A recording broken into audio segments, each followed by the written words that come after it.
श्री राम जय जय राम, श्री राम जय जय राम, श्री राम जय जय राम, श्री राम जय जय राम, श्री राम जय जय राम, राम जय। आदरणीय सभी श्रोताओं को सप्रेम राम राम कहकर आज का रामायण प्रसंग के लिए सभी को स्वागत करता हूँ। प्रेम से बोलते रहिए सियावर रामचंद्र की जय।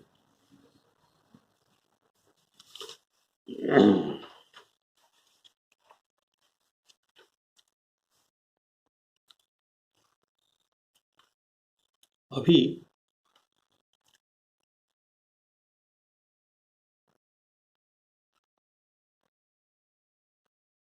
वानरों के और निशाचरों के युद्ध लंका में चल रहा है।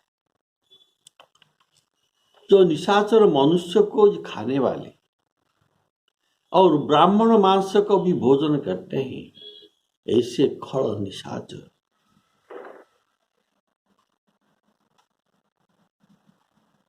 उसे सुंदर गति मिलता है। जिस गति को जोगियों ऋषियों भी जांचना करते हैं, वैसे गति उनको मिलता है। जोगी मांगते हैं तो शंकर भगवान जी कहते हैं, हे उमा, रामचंद्र इनका मन बड़ा, उनके हृदय बड़ा कोमल हृदय है और ये करुणा के सागर है। तो ये इसलिए इनको गति देते हैं कि ये निशिचर मुझे वैरभाव से स्मरण करते हैं। ऐसा उनके हृदय में जानकर इनको सर्वोत्तम गति देते हैं, जो जोगियों को भी दुर्लभ है।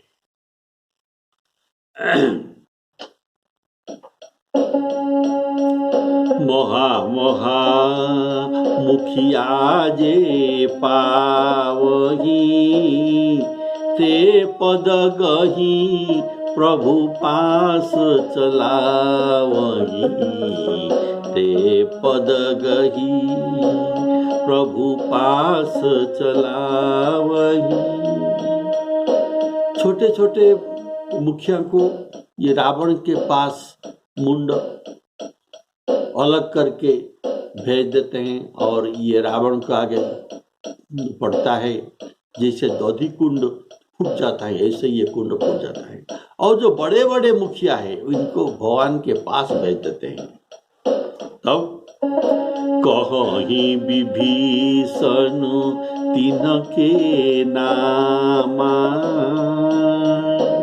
श्री राम जी इनका नाम पूछते हैं और विभीषण नाम कहते हैं। देहि राम तिनहु निज धामा, देहि राम तिनहि निज धामा, खल मनुजाद दिजामिष भोजी, खल मनुजाद दिजामिष भोगी, पावहि गति जो जाचत जोगी। उमा राम मृदुचित करुणा कर, उमा राम मृदुचित करुणा कर, वैर भाव सुमिरत मोहि निश्चर, देहि देहि परम गति असजिय जानी, देहि परम गति असजिय जानी, अस कृपालु को कहु भवानी, कहु भवानी। रावण के पास जिनका मस्तक फेंका वो केवल मुखिया थे, और श्री रामचंद्र जी के आगे जिनको जिनको फेंका जाता है ये महामुखिया थे। इनके पैर हल्के होते हैं और लंबे भी होते हैं, पकड़ने के लिए सुविधा है। इससे इधर से पकड़कर ये फेंकने में इनको ठीक बनता है, पर मस्तक पर पकड़ने से ये भारी होता है, तो भारी होने पर इसे दूर तक फेंका नहीं जा सकता। इसीलिए महामुखिया को पैर पकड़कर फेंक देते हैं, जो श्री रामचंद्र जी के आगे गिरता है। मुखिया जे पावही, ते पद गही प्रभु पास चलावही।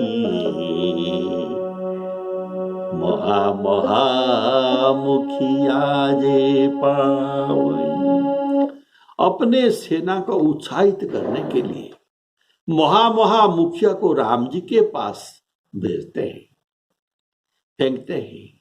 इसमें भाव यह है कि छोटे छोटे पापियों को तो हम लोग मुक्ति दे रहे हैं यहाँ युद्ध में, और ये बड़े बड़े पापी है, इनके उद्धार हमारे सामर्थ्य में नहीं है, अतः इन्हें सरकार जी के पास हम भेज देते हैं, आप इन्हें कृपा करके मुक्ति दे दो।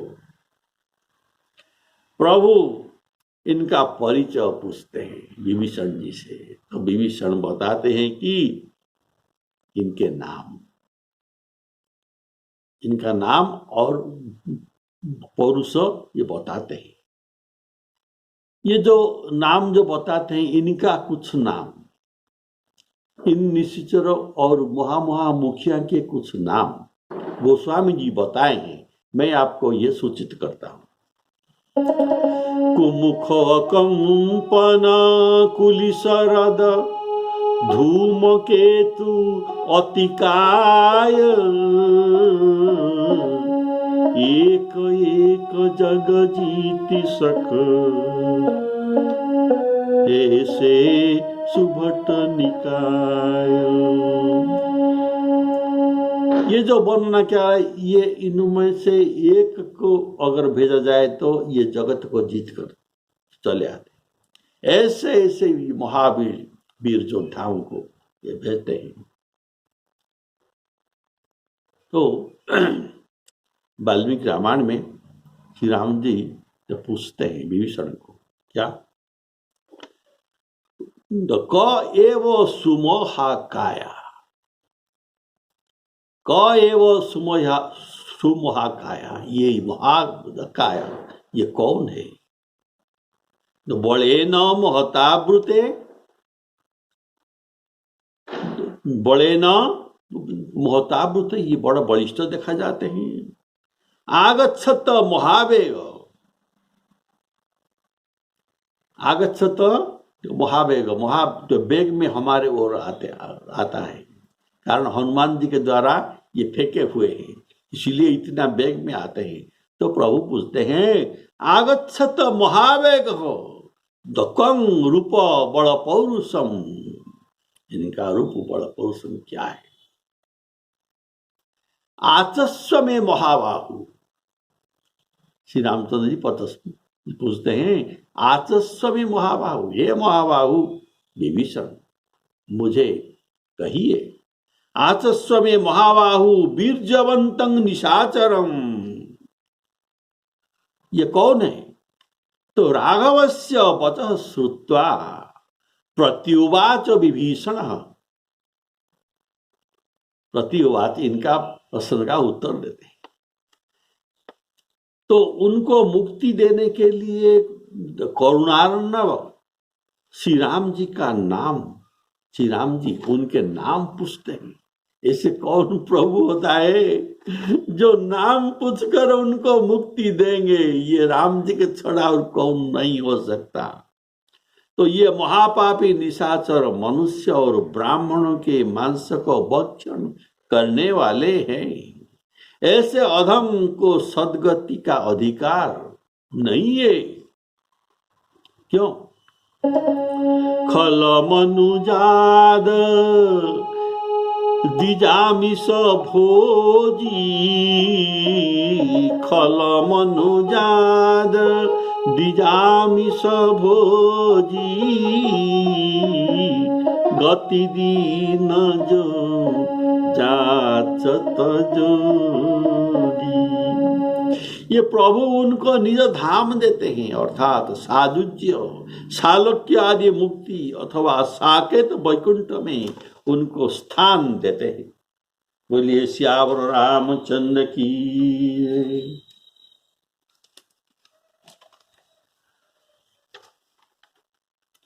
जिसको ये जो सालोक्य धाम ये कैसा होता है,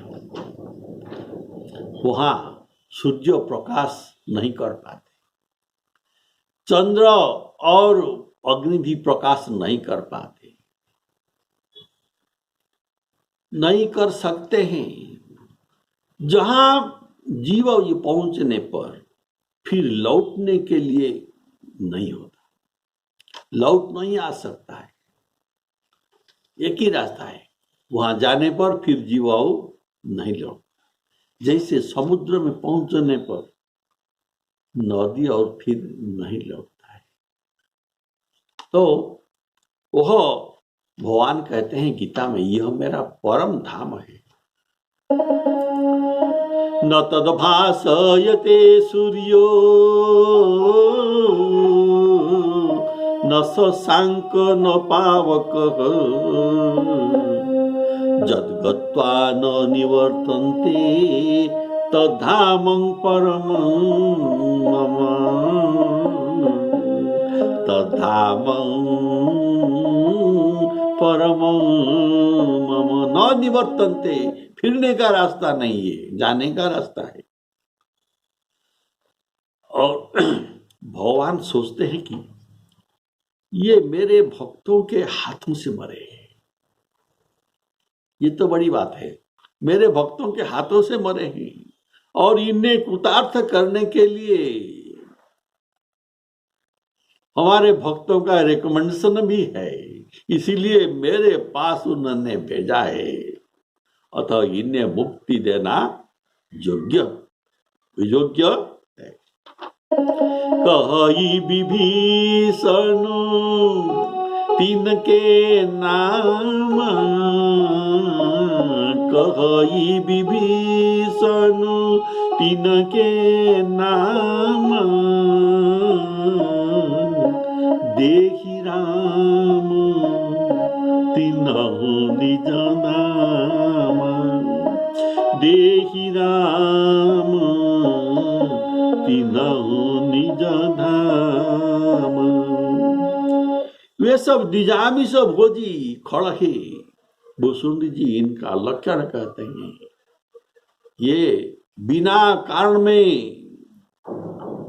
पर का अनिष्ट करते हैं, दूसरों के अनिष्ट करते हैं। जैसे अही और मूषक बिना कारण में दूसरे का अनिष्ट करते हैं, ऐसे ही अनिष्टकारी लक्षण खड़ के पास है।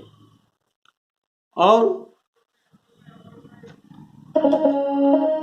तो ये बात काकभूषुंडी जी तो गौड़ जी को सुनाते हैं, तो खड़ के लक्षण एक लाइन में सुनाते हैं। जो गोस्वामी जी बालकांड में खड़ों का लक्षण बहुत लाइन में, कितना दोहा में भी वर्णन किया है, तो एक लाइन में जब गौड़ जी को काकभूषुंडी जी ने कह रहे, खल बिनु सारथ, खल बिनु सारथ पर अपकारी, अहिमुसकै बसनु उरगारी, अहिमुसकै बसनु उरगारी। उरगारी अर्थात गरुड़, सर्पों के शत्रु, इनको परम गति देते हैं जो जोगियों साधन करते हैं, मान मोह रहित, संग दोष को ये जीते हुए हैं, अध्यात्म निष्ठ है और कामना रहित है, सुखो दुखासी द्वंद्व से ये विमुक्त है। ज्ञानी लोग प्रभु के अविनाशी पद को प्राप्त करते हैं, जो यह बात भगवद गीता में लिखा गया है। निर्माण मोहा जित संग दोषा, ये 15 अध्याय के 5 नंबर श्लोक है। निर्माण मोहा जित संग दोषा, अध्यात्म नित्या विनिवृत्त काम, द्वंद्वैर्विमुक्ता सुख दुख संगैः, द्वंद्वैर्विमुक्ता सुख दुख संगैः, गच्छन्त मूढा पदमव्यंतत्, गच्छन्त्यमूढा पदमव्यंतत्। ऐसा परम गति को जाचना करते हैं, अर्थात जो जोगियों को भी दुर्लभ है। आज इनको इस खलमनुजात असुरों को सुलभ हो गया है, सुलभ से प्राप्त हो रहा है राम जी के करुणा। जोगी वृंद दुर्लभ गति जोई, जो गति भगवान ने सबरी इतना बड़ा भक्त को दिए थे, आज इनको मिल रहे हैं। जोगी वृंद दुर्लभ गति जोई, तो कहूँ आज सुलभ भई सोई। अर्थात जो गति सबरी जी को देते हैं, ऐसे दुर्लभ गति को प्रभु जो जोगी वृंद प्रभु के शरण होने पर इनको प्रार्थना करके मांगते हैं, प्रभु मुझे ऐसा गति दीजिए। और जो गति जटायु को भी दिए थे, गिधधम खग आमिष भोजी, गिध अधम खग आमिष भोजी, गति दीनी जो जाचत जोगी, उनको ये गति मिला था। और श्री राम जी के चित्त अत्यंत कोमल है, इसीलिए दूसरों के दुख ये सह नहीं सकते, अतः करुणा करके उनको इस बहाने से सदगति देते हैं। तो किस बहाने से इनको सदगति दिया जाए, ये बहाना ढूंढते हैं, और इस बहाना से सदगति देते हैं कि निशाचर बहिर्भाव से भी हमारा तो स्वर्ण कर रहे हैं ना, इसलिए इनको गति मिलना चाहिए। जैसे कोई कंप्लेन नहीं कर सकते। यह प्रभु के कारण, ये प्रभु के कृपालुता। कैसा कृपालुता? कारण रहित कृपा। जितना कृपाल जगत में है, बिना कारण कोई कृपा नहीं करते, लेकिन एक श्री रामचंद्र जी है जो कारण रहित कृपा, बिना कारण में ये कृपा करते हैं। शंकर भगवान जी कहते हैं उमा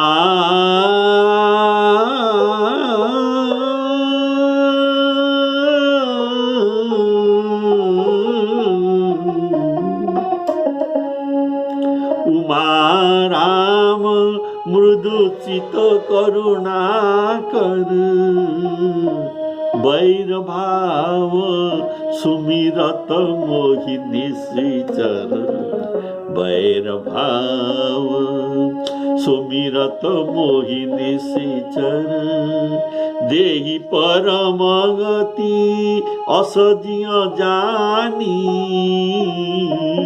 अस कृपालु को कहु भवानी। ऐसा करुणा भाव, विलक्षण करुणा किसी और का नहीं है कि बहाना बनाकर कृपा करते हैं। जो इन कृपा के अयोग्य है उन्हें बहाना बनाकर कृपा करके परम गति देते हैं। ऐसा कृपाणु तो मैंने कहीं नहीं सुना। शंकर भगवान जी कहते हैं पार्वती को, ये पार्वती जी ऐसा कृपाणु मैंने कहीं नहीं सुना, नहीं देखा भी।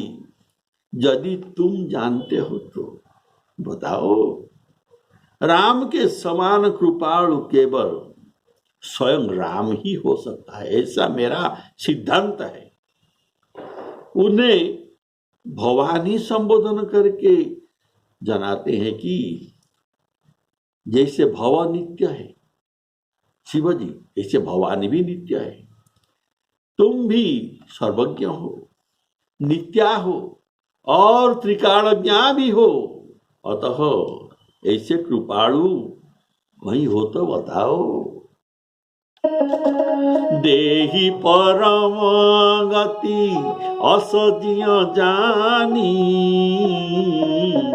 अस कृपालु को कहु भवानी, अस कृपालु को कहु भवानी। यह सुनकर भी कि ऐसा कोमल चित्त और करुणामय प्रभु श्री रामचंद्र जी, इनका ऐसा कृपालु स्वभाव जो दूसरों का नहीं है, तो ऐसा जान सुनकर भी जो भ्रम छोड़कर ऐसा प्रभु का भजन नहीं करता, ये मनुष्य को मंद बुद्धि और भाग्यहीन कहा गया है। यहाँ शंकर भगवान जी कहते हैं ऐसा जान सुनकर समझकर भी जो राम जी का भजन नहीं करता, इसका मंद बुद्धि और भाग्यहीन है। अस प्रभु सुनी न भजहि भ्रम त्यागी, अस प्रभु सुनी न भजहि भ्रम त्यागी, नरमति मंदते परम भागी, नरमति मंदते परम भागी।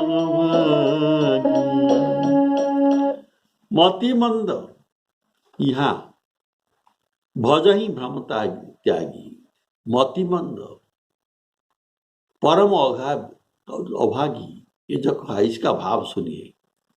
गिरिजाते नर मंदमती, जे न भजहि श्री राम। यह बात शंकर जी का है। जो राम जी को भजन नहीं करते, गिरिजा ते नर मंदमती, जे न भजहि श्री राम। ते मति मंद जे राम तजी, वे मति मंद है जो राम जी को त्याग करके भजहि जाहि प्रभुआन, दूसरे प्रभु को ये भजन करते हैं, ये मंदमती है। और मंदमती का भाव भी भगवत गीता में जो वर्णना है आप जानते हैं। काम ही तई तई हृतं ज्ञाना प्रपद्यन्ते अन्य देवता, जो अत्यंत कामना रहित है ये भगवान को छोड़कर प्रपद्यन्ते अन्य देवता। और जो शंकर भगवान जी ने कहा ये आपने सुना ये मंदमती कैसा है, तो परम अभागी, तो परम अभागी के बारे में भी शंकर भगवान जी ने कहा है। क्या आपने जाना है, सुनहु माते लोग भागी, सुनहु माते लोग भागी, हरित जी होई विषय अनुरागी। अर्थात जो व्यक्ति प्रभु के स्वभाव सुनकर फिर भी भ्रम को न छोड़ता और हरि भजन न करता, ये परम अभागी है। और प्रभु के अनुरागी होना ये परम बड़भागी है। जैसे कुछ दृष्टांत सुनिए, प्रभु के अनुराग कर जिन्होंने बड़भागी हुआ था, अहल्या का उदाहरण देता। अतिशय बड़भागी चरण निलागी, हरिपुर गय जुगल नयन जलधार बही, जुगल नयन जलधार बही। ऐसे अहल्या परम बड़भागी जटायु है, राम काज कारण तनु त्यागी, राम काज कारण तनु त्यागी, हरिपुर गए परम बड़भागी।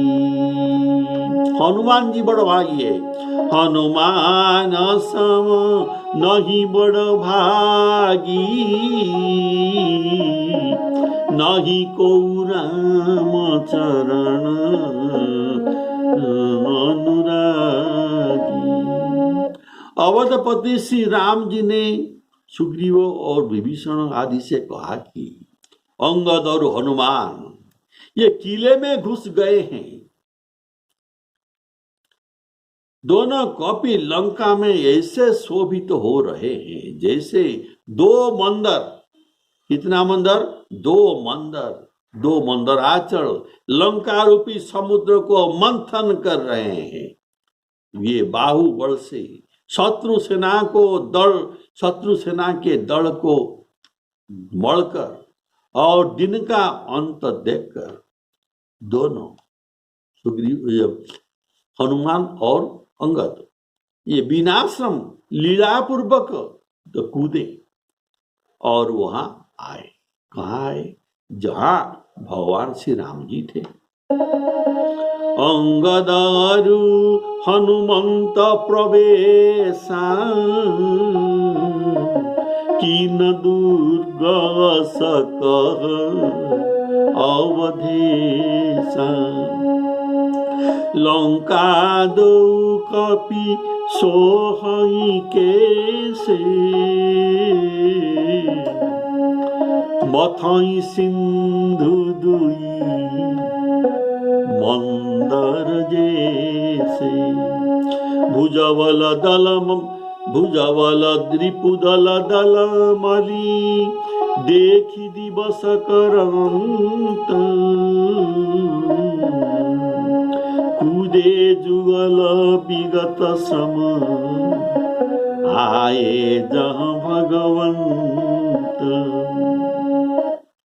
हनुमान और अंगद जब रावण के महल पर चढ़े थे तब इन्होंने दोहाई की जिसकी दोहाई दी जाती है, दोहाई का अर्थ है जिसकी दोहाई दी जाती है वह सहायक होता है। वे कोसलाधीश की दोहाई दिया और अवधेश कोसलाधीश ने इनको सहायता की। अंगदारो हनुमंत प्रवेशा कीन दुर्ग सकह अवधेश। समुद्र मंथन की बात आप सुने। समुद्र मंथन में एक मंदराचल व्यवस्थित हुआ था। अब लंका रूपी समुद्र को मंथन करने के लिए 2 मंदराचल का व्यवहार किया गया है। 2 मंदराचल कौन है? अंगद और हनुमान। और ये कैसे लंका समुद्र को मंथन करते हैं, ये जो कवितावली में गोस्वामी जी सुंदर वर्णन है, तो सुनिए।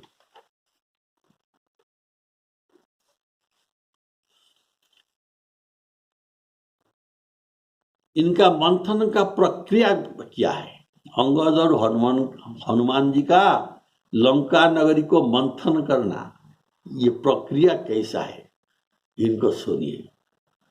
जो हाथियों को पकड़कर हाथियों को मारते हैं, घोड़ों को पकड़कर घोड़ों को मारते हैं, और रथ को पकड़कर फिर रथ को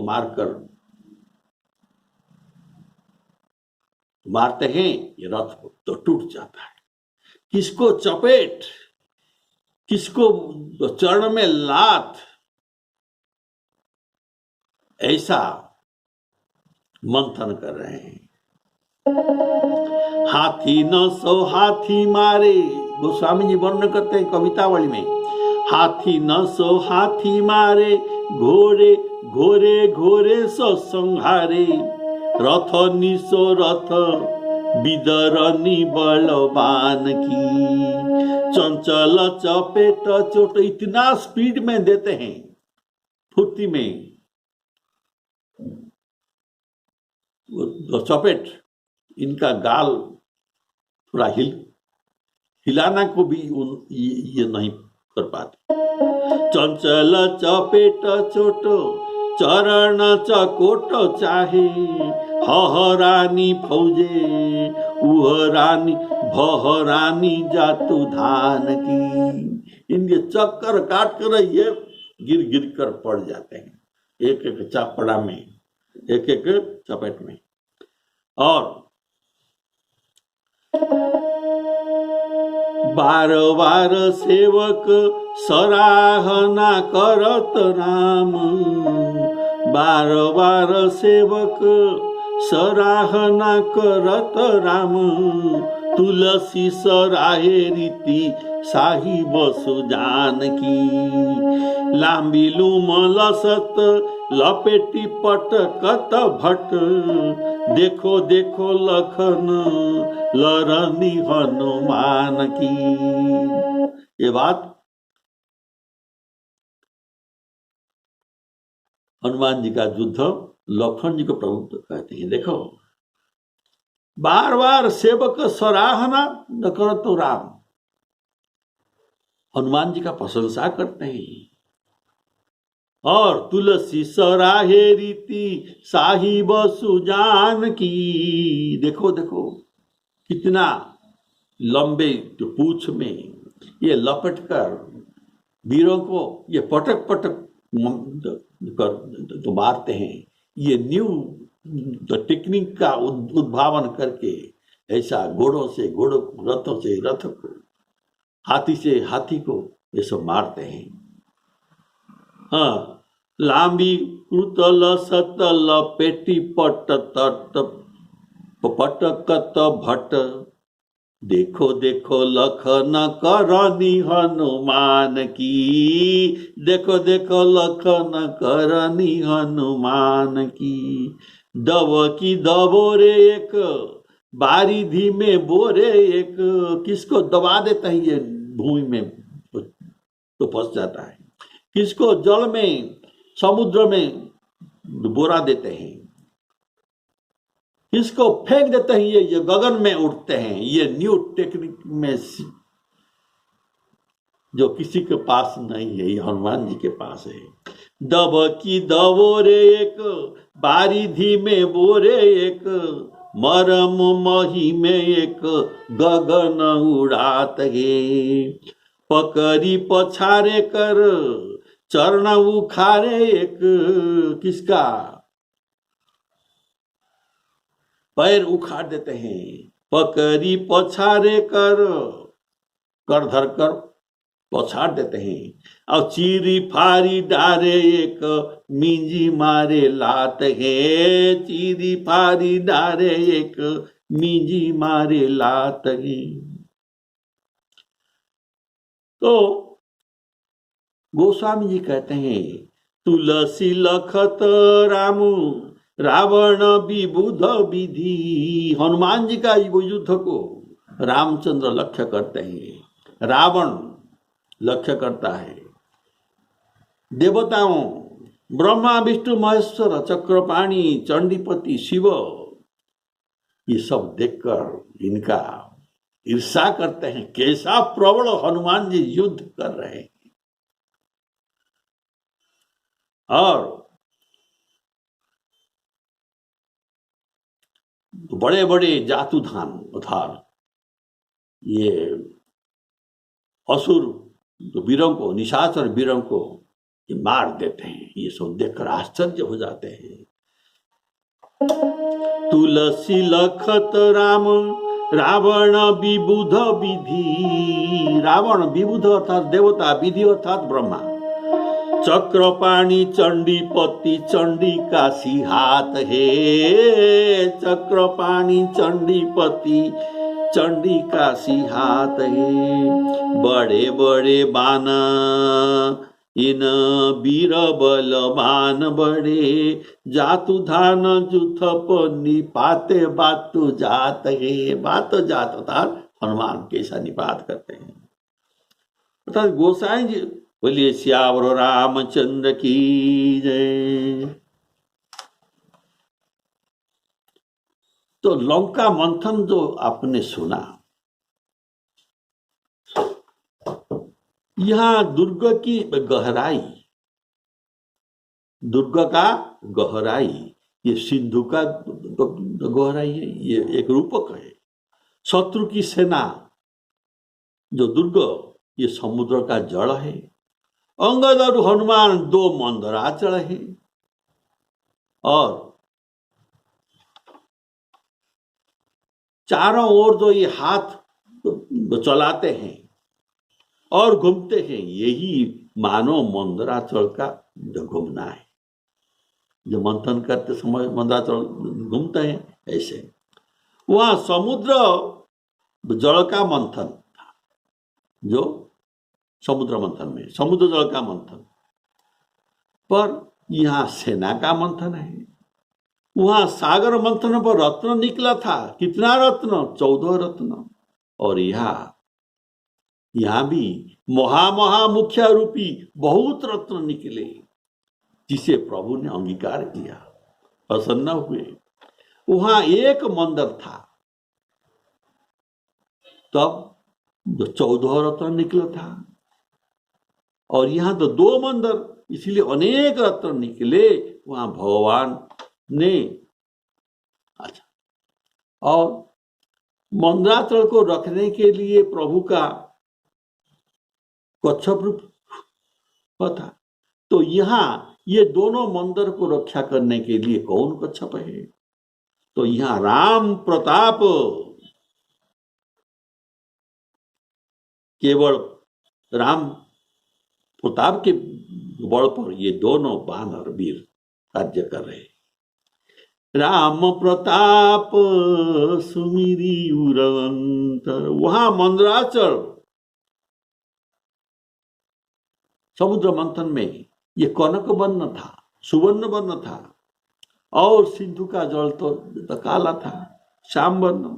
तो यहां भी वानर दोनों हेम शैलाभ देहं, और ये निशाचर सब काले हैं। ऐसा निशाचर सेना को मंथन करते हुए दोनों शोभायमान हो रहे हैं। लंका दो कपि सोहई कैसे, मथहिम सिंधु दुई मंदर जैसे। ये दोनों सब शत्रु सेनाओं को नाश करके कूदे। अगर शत्रु सेना कहते तो अगर बोले श्यावर रामचंद्र की, तो यहाँ विश्राम देता हूँ। बोलिए श्यावर रामचंद्र की। श्री सीताराम अर्पणामस्तु।